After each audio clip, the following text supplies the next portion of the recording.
Oh yes, picture it. It's 2015, you're scrolling through YouTube, and see a video pop up on your recommendation. I'm Poppy. For 10 minutes straight, a blonde wearing a yellow button-down shirt, black and white pants, and some light-colored boots says, I'm Poppy. Who could have known that this woman would go from the strange internet sensation that operates like a robot into a new, heavy queen of music? Well, let's take a look and see how I became a Poppyseed. Hey everyone, it's me, Lyss. Today I'm going to talk about Poppy, the internet sensation turned Grammy-nominated artist, and how I became a fan of hers.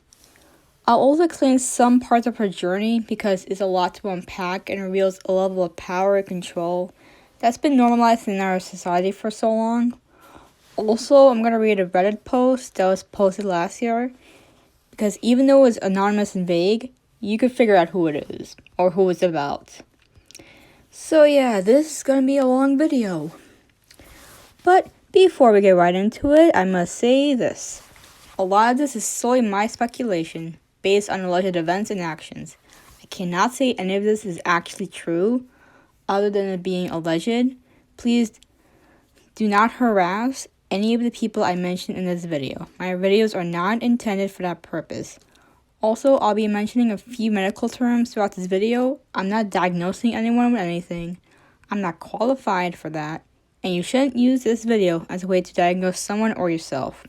That being said, buckle up. First, how I got into Poppy. I didn't know much about her other than her weird videos popping up. You know, just being a soulless yet cheery white girl who would stare into the camera and say something like, "Racism is bad," or "I'm interviewing a plant." It was just a very weird yet mesmerizing and some ungodly creepy fashion.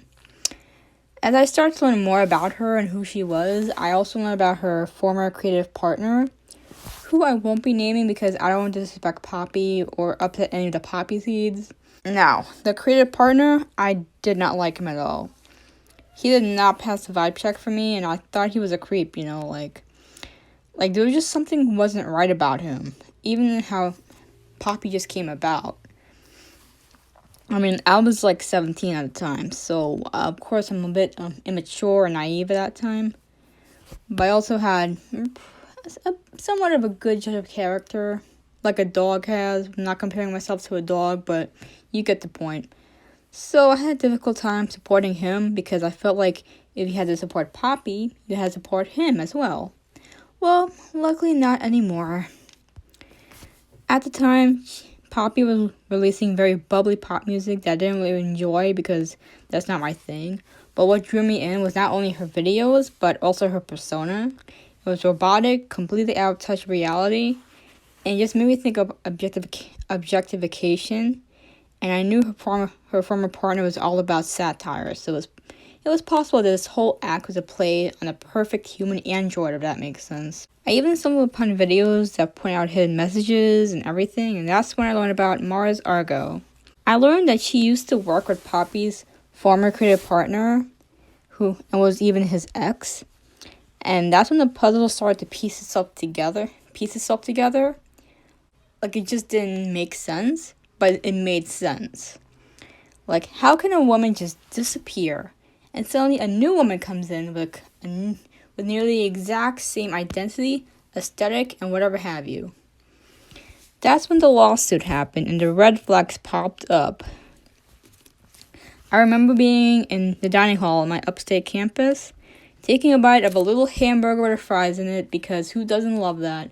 And seeing an article from TMZ showcasing the lawsuit from Mars against Poppy and her former partner, and my immediate thought was, this woman did what she needed to do. I sat there, read through the entire lawsuit, which I still have in my files, and saw everything this woman went through, and how their former partner took advantage, which is with his manipulative behavior. Oh my god, I cannot English today. I cannot. I was like, what is going on? What is going to happen next? That's when I started seeing a few YouTubers report on the lawsuit and I want to find out more what was going on. I was very neutral because I do love Poppy, but I did not like her former partner. However, the creatives I watched painted a somewhat negative portrayal of Poppy because she was manipulated into a situation, but they didn't seem to acknowledge or point that out, which is interesting considering one creator, but I won't name that creator, please. I'm not going to name him. Poppy's not innocent, but she's not to blame for what her former partner did to Mars. That's when Poppy's statement came out, and as I was reading it, it felt like it wasn't her saying it, but more like her former partner who wrote this. Because of how her account was run and handled, I had a feeling this wasn't her. Then I was proven wrong. About the statement concerning the lawsuit, Poppy called Mars' false claims false and that she was looking for fame. It sounded like her former partner was writing the statement, and I'm sorry if I keep repeating that. Although I felt the statement was very suspicious, not even her own words, I did, however, agree with some of the words being said. For instance, Poppy mentioned that she takes on this persona to cope with the trauma she had in the past. Now, excuse me for showing some bias, but as someone with childhood trauma, I relate to this heavily. As a writer, I try to recreate myself in the characters I create, going off on certain events from my past I don't like talking about, but still haunts me every night.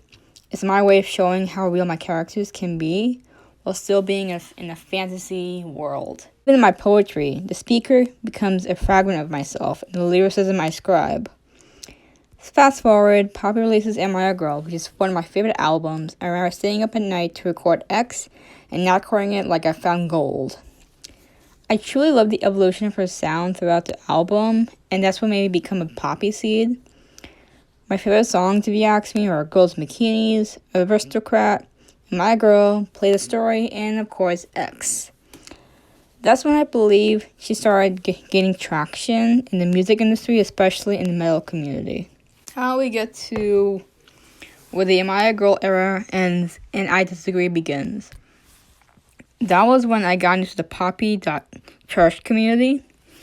I don't remember how long I was on the waiting list, but I do remember that it was June when I got accepted. That's when I became immersed with the community and the quote-unquote cult-like behavior that Poppy and her former partner picked on. Because everyone kept saying, oh, she's in a cult, she's in a cult. And her former partner was like, I'm not in a cult. Like, no, why would I be in a cult? And then you come up with a shirt that says, I'm not in a cult. Yeah, okay. It was there we learned that Poppy was moving on from Mad Decent and now to her own record label called I'm Poppy. At that moment, I was a bit happy about her going independent, but I also felt like her former partner was pushing her into a more isolated position where she couldn't have a sound of her own. I should also note that during this time, from her debut album to this album that I'm talking about now, Poppy will block anyone who mentioned her real name or bring up old photos of herself, which really scared yet interested me because it brought up questions like what happened, what was her life like before she became Poppy, like why didn't she want her old image to be shown, and related back to the lawsuit and the statement she made, saying how her taking on this persona is her coping with the trauma.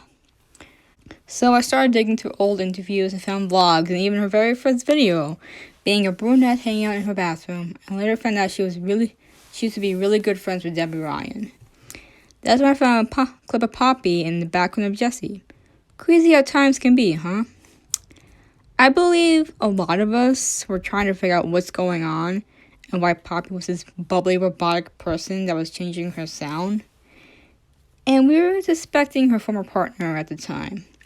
Man, he was such a bitch to the criticism accusation. He even tried to claim that Melanie Martinez copied Poppy's videos. Like, bro, are you dumb? Because it says a lot about you. Anyways, then the Shulk AP happened. And I started seeing a transformation in not only her sound, but her fashion as well. She started to wear chokers, having different hairstyles, starting to wear, is it leotards? I think it's leotards. Anyways, and I felt like she was becoming more human. Like, she started interacting with her fans a little bit more. Before I get further, I want to say this. Watching her photo shoots leading up to this point, I became really scared of her because of how her body looked, and I knew she was a vegan at the time. This is not me saying that being a vegan is bad for anyone, but it's not for everyone. Trust me, I tried to get into a vegetarian diet, but my body wouldn't keep up with it. It just wasn't meant for that. Anyways, enough about me. A few months after the show, she started to release even heavier singles that, in my opinion, were a bit too imbalanced in terms of transitioning between heavy and very poppy, no pun intended. This led to a lot of gatekeeping and metal elitists popping up, showing off their misogyny and denying that they're misogynist because, hey, I listen to Spirit Box, no need to shut me out. Dude, nice try. No hate to Spirit Box, they're awesome as fuck. All jokes aside, that could be a video by itself. Let's talk about the time her former partner tried to come for Melanie again. Yes, after 5 years or so, this guy tried it again, and I think it was one of the last straws. You see, when Melanie announced the release of her phenomenal music film, K-12, shortly after, Poppy's former partner announced his short film on the very exact release date. Dude, it's not working anymore. Your jealousy is showing. He just hates to see it. It wasn't even worth watching. It was just Poppy laughing for a few minutes. That's when I started feeling bad for Poppy, because it felt like she was doing his dirty work and he was just a coward. I was one of the first to find out about her signing on to Sumerian Records and starting a tour with Sleeping with Sirens and Bring Me the Horizon. I remember saying, this is interesting. She then started sporting the black bangs, which I love, and my favorite hairstyle from her. And started showing her skin more and released I Disagree. It was very rebellious of her previous eras, and in one of her music videos from the era Concrete, depicts her digging a grave and wanting young blood. I felt that was very telling and just basically burying the past. I Disagree and Blood Money, two of my favorites, are basically a fuck you to her former partner and her previous persona, and how people play God or weaponize religion for their own purpose or such. Also, because they were released more into the fall, and after that joke of a short film, I felt like this is when Poppy started to take things into her own hands. Feel the Crown became more evident of a message that she's continuing her career her own way. Just like the song I Disagree, I felt it was a more even balance between heavy and soft, especially in a more industrial kind of vibe. It was also the first video to be on her label's channel rather than her own. Anything Like Me is basically how her ex tried to make her like his ex, Mars Argo, and all the hate Poppy received when the truth started to come out. It has been one crazy journey. A little before I Disagree was released, we started to notice that her former partner hadn't been posting as much, and that she wasn't posting pictures featuring him. She was also removing credits from his credits from her videos too. Above that, I found out that the other fan page, as well as her story, that she was hanging out with Ghost Domain, a rapper and metal musician. That's when we found out that Poppy and her former partner had split, and Poppy released a statement shortly after, one that did not very sit well with me. She confirmed that they broke up, and she revealed how controlling and manipulative he was, as well as glamorizing self-destructive behaviors and using it as a threat against her. The one thing I did not like was how she revealed a certain personal detail that I will not be saying in this video, as well as the method. I felt that, we know he's abusive and manipulative, but was it really necessary to mention that part?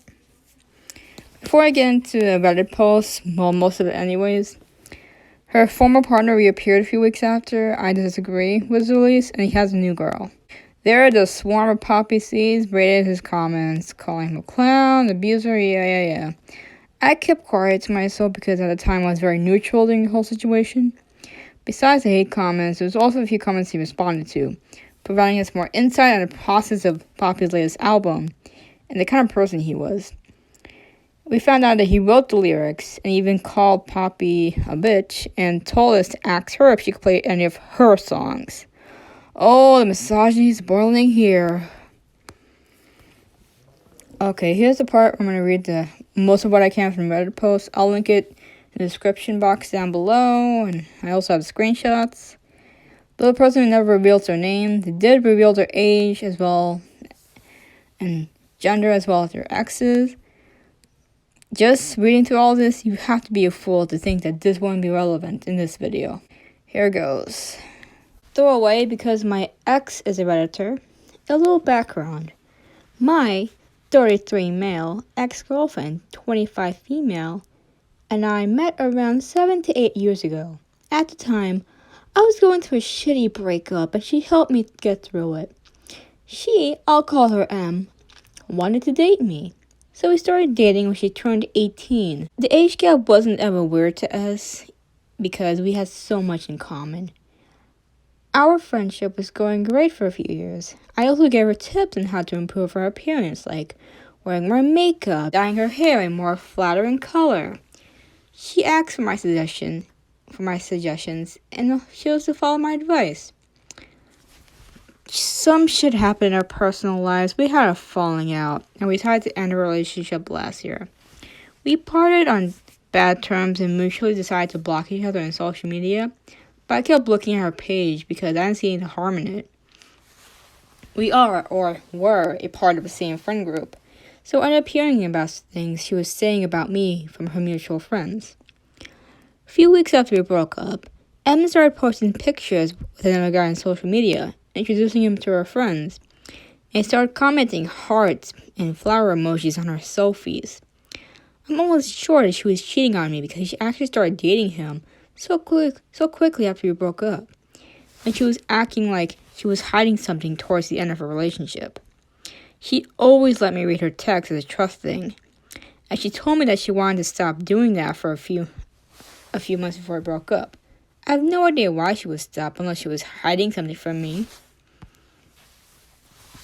Things were weird for a while because we were hanging out with the same people, and they always make little comments about things Em had said about me. Em and I didn't interact at all during this time, so I moved on. A month after we broke up, Em posted a note on her Instagram story, basically slandering me. It was along the lines of implying that I was controlling and emotionally abusive, saying she never wanted to dye her hair, change her look, and that I forced her to do it. She has also dyed her hair back to her natural color after we broke up, which made me look bad. I never made her do anything. She always agreed to all my requests. I was never abusive towards her at all. All of our mutual friends started pulling away from me because they wrongly believed her lies about me being a terrible boyfriend. And everyone started acting like I was a creep because of our age gap. I'm losing my friend group because of her lies. We had been working on a project together before we broke up, which she finished by herself and released after she posted her lies. She never gave me my cut of the money owed to me for my contributions, and she actually removed my writing credits from other things we worked on. She's essentially been stealing my money and hard work. I don't want to take legal action because I honestly can't afford a lawyer. I pointed it out to our mutual friends that I worked in the project too, and asked how they can believe her lies when she's stealing from me. But none of them care.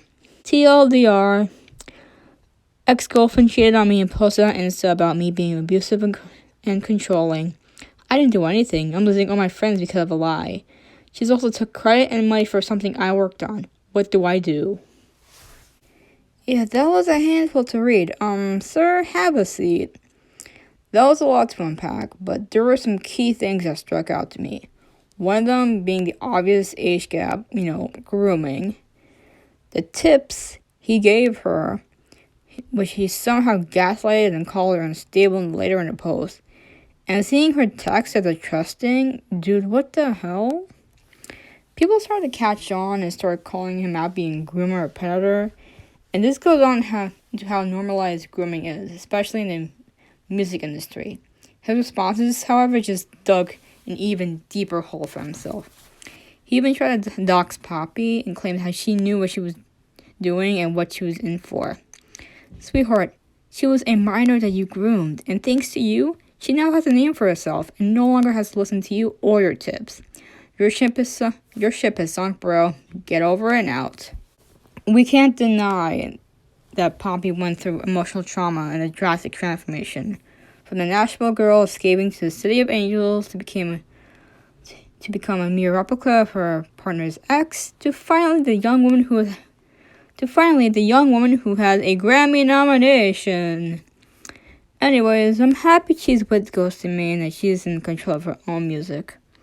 As for her former partner, well, life will take its course. This is not a threat, by the way, so don't hold me to it. So that's the end of this video on how I became Poppyseed, and the journey of Poppy so far.